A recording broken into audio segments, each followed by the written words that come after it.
So pagkatapos mag-trending ng laban ni Casimero kay Luis Neri, ang nagte-trending naman ngayon, sweldo ni Casimero, 60 million daw. Gusto mong malaman kung magkano tunay na sweldo ni Casimero. Pag-usapan natin yan. Plus, pag-usapan din natin, kinausap ba talaga ni Pacquiao itong si Casimero at Luis Neri? Ano naman pinagsasabi nito kay Casimero after the fight? At ako po, FYI, wala akong boxing experience, hindi ako pro. At aminin ko na rin, hindi ako bagay maging boxing analyst. Yan ang sabi ni Milan. Podcast Sports, the number one independent sports voice of the Philippines. Siguro hindi bagay, kumbaga hindi ideal na maging boxing analyst. May punto siya itong si Milan Melindo. And I don't really wanna, kumbaga ayaw kong mag-dig deep dito. But I wanna address this right away. Ang boxer po talaga, sila, syempre meron silang idea kung ano nangyari, nag-box sila, meron silang tinatawag na experience, they learn by experience, which is a good thing if you are to be an analyst. Tama naman. Ang problema kasi, karamihan po ng boxers natin, they're not trained to speak. Hindi sila ganun kagaling magsalita. Kasi iba po ang training ng ikaw yung sumusuntok o ikaw yung nagsasalita. Parang estudyante at teacher, hindi automatic na magaling na estudyante, magaling na teacher.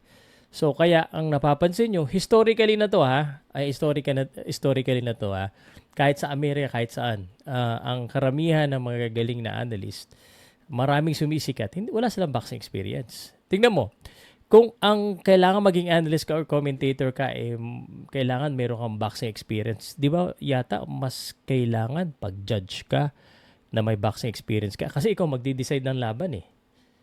Di ba? Does it make sense? I mean, tanong ko lang, mas kailangan ba na yung judge, kasi sila yung tumitingin eh, o yung referee dapat boxer?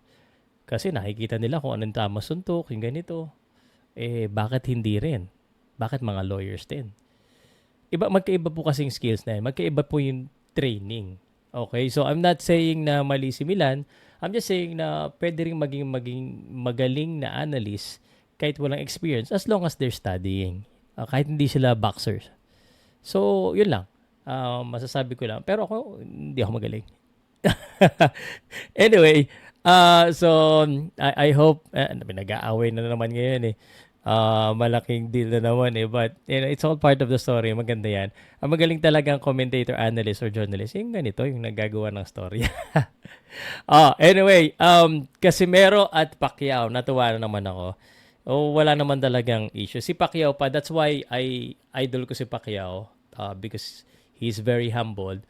Kahit na may history na, yung may mga sinabi ni Casimero sa mga MP boxers, naintindihan niya eh. No, and sabi nga nila kung ikaw ang magparaya, ikaw masambol, mas ikaw itataas. And kahit na ano sabihin ng mga tao, ganito, may mga dapat issue, mas maganda talaga. Kaya si Pacquiao, again, I look up to him. I want to be like him, not a boxer, no? Pero yung the way he approach, na inaaway na ako pero ganito pa rin. Nagsasalita na sa akin ng negative, ano pa rin. So, iba talaga, idol. So, nag-usap sila, in-upload ni ano tawag dito, ni General Casimero. And, anong ibig sabihin nito para sa akin? It's a time for healing. It's a time na si Pacquiao nga, kinakausap si Casimero eh. Bakit pa tayo kailangan mag-away-away? Mag-unify tayo. Dapat magkasundo-sundo na tayo. Tama po ba? Ito ha. Although may sinabi itong si Luis Neri, nilapitan, may video sila. Tapos sabi ni Luis Neri dito 25% condition lang daw siya. Tapos mas malakas daw sumuntok si Inoue, normal lang yan. Alam mo ba na ganyan din yung sinabi ng mga kalaban ni Pacquiao? Nung nabugbog ni Pacquiao yung mga kalaban, hindi yung malakas sumuntok eh. So, a boxer, may pride yan eh. May mga sasabihin niya na mga ganito, ganyan. But, kita naman ng mga tao kung ano yung nangyari. Diba? Sabi mo ba namang hindi malakas sumuntok? Ano na bes bumaksak eh. Diba? So, I mean, common sense. But, siguro, totoo na 25% siya. But, again, hindi problema ni Casimero yan. He did his best and yun ang nagustuhan natin. Diba? So, just so you know guys, FYI lang. But iba kasi yung expect natin yung mga boxers, mga magli-let go sila, mga professionals sila move on kasi lalo na pagtalo ka, pag hindi ka na move on, di kakainin ganyan, kakainin ng puso mo, kakainin ng isip mo, move on ka na. Either you ask for a rematch or you move on to a different opponent. 'Di ba? Okay. So lastly, sweldo na tayo. Ewan ba sa inyo bakit talagang trending sweldo eh. So isa rin ito sa usap-usapan, $60 million or 60 million pesos daw. Sorry. So dito sa video na ito, hindi ko sasabihin sa inyo kung ano eksaktong sa sweldo, pero nag-message na ako sa someone reliable that I know about the approximate salary kasi nakakahiya naman tanongin yung specific salary kasi hindi naman din i-disclose eh. So, I search online, so just para may idea kayo. Kasi nga dito sa Pauka Sports, kailangan fully research, nag-reach out tayo, hindi tayo magpo-post lang para tayong manood, maraming makachismis, di ba? So, sabi dito, hindi daw na ilabas, publicly disclose. But na-fine si Neri ng 60, which is 3.6 million. So, 3.6 million. Okay, ang na-fine sa kanya, pesos.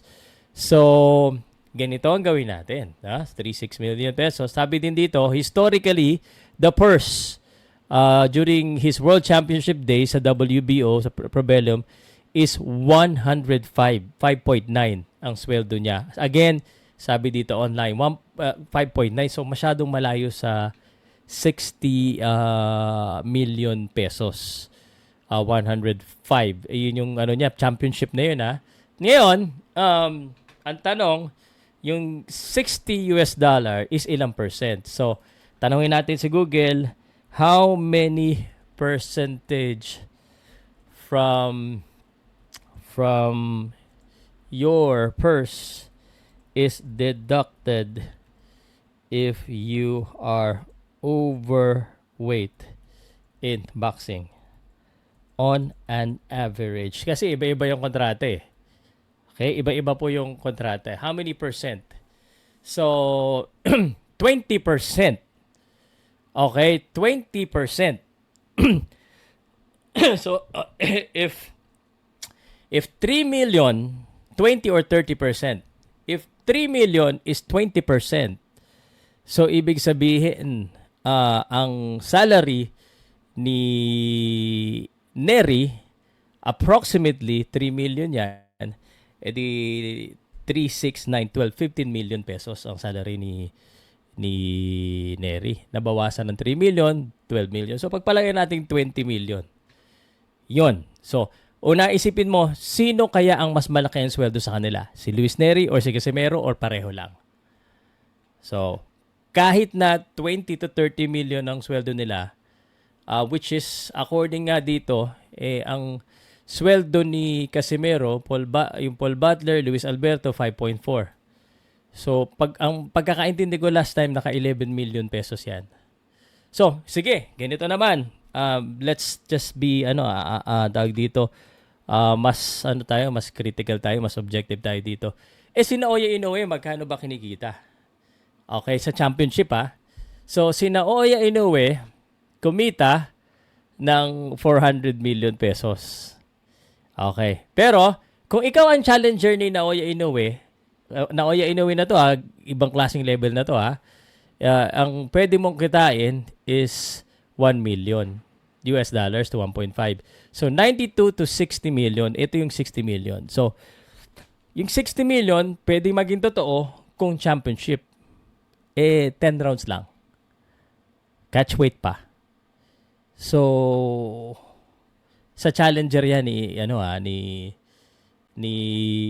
ang tawag dito ni Naoya Inoue. So, wag po tayo basta-basta magpapaniwala kasi marami talaga mga fake news sa social media.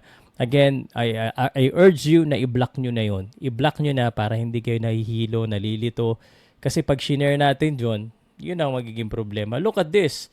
For super bantamweight world title fights in Japan not involving global superstar like Inoue, Oguni, 9 million to 24 million. So ini-expect ko na ang posibleng sweldo posibleng sweldo ni Casimiro is baka 15 to 20 million pesos. Approximately.